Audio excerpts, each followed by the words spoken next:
সবাইকে ধন্যবাদ আসার জন্য।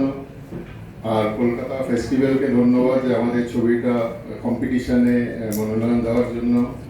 এখানে যারা উপস্থিত আছেন, West Bengal film journalist association তো উপস্থিত আছেন, এখানে উপস্থিত আছেন আমাদের আরও বন্ধুবর্গ, যারা ডাইরেক্টর আছেন, যারা প্রডিউসার আছেন, অনেকেই আছেন।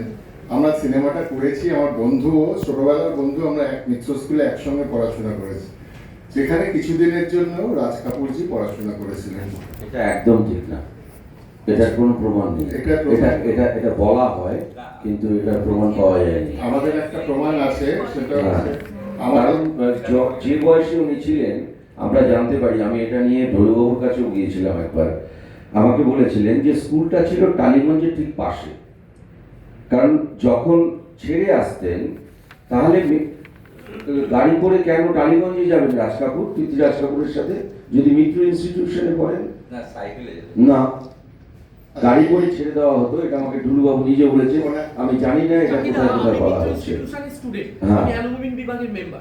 সেখানে রাজ কাপুর কিন্তু পড়েনি, কোথাও নেই। এটা মিথ, এবং সেটা মিথ। আমরা একটা বলি, কথাটা বলি, যেটা অ্যালুমনির একটা, যেটা যখন আমাদের 75 বছর হয় সেখানে যে সভেনিরটা বেরোয়, সেখানে কিন্তু বর্তমান যিনি হেডমাস্টার মশাই আছেন তিনিও সেটা বলেছেন, সেই ছবি দেখাচ্ছে। সেটা এই যে বললাম না মিথ, সেটার উপর ভিত্তি করে কিন্তু কোনো কাগজ দেখাতে পারবেন না। এটা নিয়ে আমি চ্যালেঞ্জ করেছিলাম। একটা বলি নিশ্চয়ই, এটা উনি একটা দেখান, এটা করেছিলেন কিছুদিনের জন্য। সেই সময় উনি একটা ডোনেশনও করেছিলেন, সেই সময় যখন 75 বছর হয়, সেখানে একটা উনি 30,000 টাকা ডোনেশনও করেছিলেন। বর্তমান যিনি হেডমাস্টার মশাই আছেন, পূর্বতন হেডমাস্টার মশাই এটা আমাদেরকে জানিয়েছিলেন, কারণ আমরা এটা কোয়ারি করতে গেছিলাম যখন। সেই ছবিটাও আমাদের এর মধ্যে দেখানো আছে, ছবির মধ্যে যে সবিনিটটা সেই সময় বেরিয়েছিল সেই সবিনিটটাও আছে। 75 বছরে যে পূর্তি অনুষ্ঠানে মিত্র ইনস্টিটিউশনে সেটাই আছে। কিছুদিনের জন্য করেছেন, যেটাও বারবার বলছি, কিছুদিনের জন্য ওখানে যখন উনি সবে এসেছেন 6-7 বছর বয়স, সেই সময় উনি থাকতেন হাজরা মোড়ে, যেটা উনি বললেন ফায়ার ব্রিগেডের পাশে সরকার ফার্মেসি বলে একটা দোকান আছে, তার ওপরে উনি থাকতেন। এখনো সেই ঘরগুলো একই রকম আছে, সেখানে কোনো প্রমোটার খাওয়া বসায়নি বা কোনো ভেঙে চুরে যায়নি, একই রকম আছে। সেই সব শুটিং আমরা করেছি, তাদের বাড়ির সঙ্গে কথা বলেছি, তাদের মেম্বারদের সঙ্গে, সেই ছবিও আমাদের দেখানো আছে।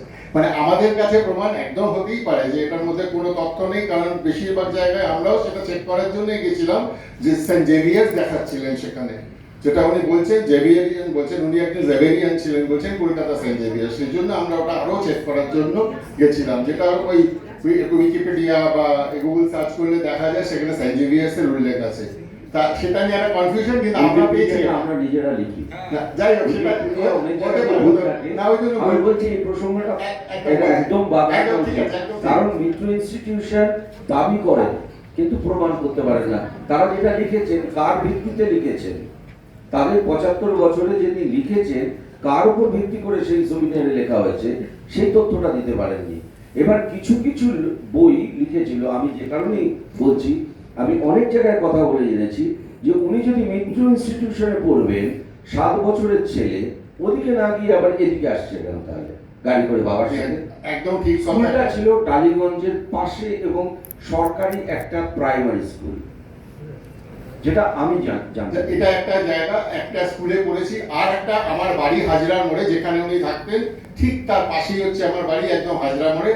সেই জন্য আরো উৎসাহিত হয়েছি যে নিশ্চয়ই আমাদের পাড়ার একজন লোক, সে যদি এত ভালো উন্নতি করে থাকে, আর বাংলা যেটা কলকাতা শহর, যেটা মানে সারা ভারতবর্ষকে এত বড় অবদান, যেটা পুরো বাঙালিরা করছে, যেটা জয়দীপ বলেছে, সেটার জন্যই আমি এগিয়েছি এটা করার জন্য। ধন্যবাদ সবাই।